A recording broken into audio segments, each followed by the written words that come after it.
शिवसेनेचे नेते गजानन कीर्तिकर आपल्यासोबत आहेत। सर, खरं तर आज आपण पाहतोय का दोन्ही मेळावे पार पडले, मात्र हे मेळावे पार पडताना एकमेकांवरती मोठे आरोप प्रत्यारोप होताना पाहायला मिळते। एक जुने शिवसैनिक म्हणून काय वाटतं तुम्हाला? आता हे आरोप झाल्यानंतर त्याला उत्तर द्यावं लागतं। नाही उत्तर दिलं की मग जनता संभ्रमात राहते।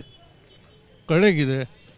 आता ह्याच्यामध्ये कसं आहे, सगळ्यात मुख्य म्हणजे आज ज्या लाखो शिवसैनिकांच्या मनामध्ये बाळासाहेबांचे जे विचार भिनलेले आहेत, कळे की नाही, तो एका ठराविक मार्गाने बाळासाहेबांचा विचार जो उद्धवजींनी सोडला किंवा त्यांनी हिंदुत्वाकडे पाठ केली, ज्या काँग्रेसबरोबर जायला नको होतं, राष्ट्रवादीचे शरद पवार यांच्याबरोबर प्रवास करायला नाही पाहिजे होता, आणि तो ॲक्च्युली मुद्दा घेऊन एकनाथ शिंदेनी ही शिवसेना उभी केली।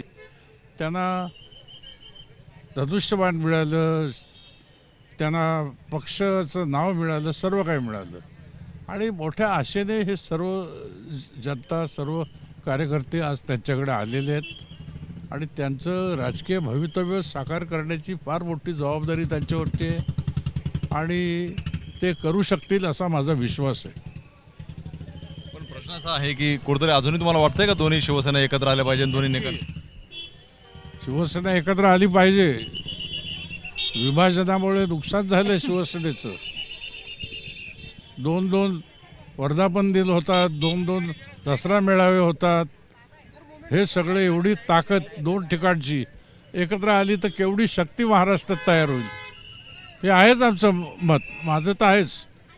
काही प्रयत्न करणार तुम्ही? मी करीत जरूर। कुठून सुरुवात करणार आहात? मी माझं जे काय बोललं ते ऐकतायत, त्यांना वाटलं तर मला बोलून घेतील, मी विचारतील ते, कळलं की नाही। मी एकनाथ शिंदेना बोलीन, उद्धवजींना बोलेन, तेवढा माझा अनुभवाचा वयाचा मान राखतील ते। पाहतो आपण दोन्ही शिवसेना ज्या आहे ते आता एकत्र आल्या पाहिजे, मी त्यांना आव्हान करतोय, आणि माझं ऐकून जर मला त्यांनी बोलवलं तर मी उद्धव ठाकरे आणि यांना एकनाथ शिंदेसोबत भेटेल आणि दोन्ही शिवसेना एकत्र करण्याचा प्रयत्न करेल, असं गजानन कीर्तिकर म्हणताना पाहायला मिळत आहेत। कॅमेरामॅन अनिल पवार, सराजी सुरणे, एबीपी माझा, मुंबई। एबीपी माझा, उघडा डोळे बघा नीट।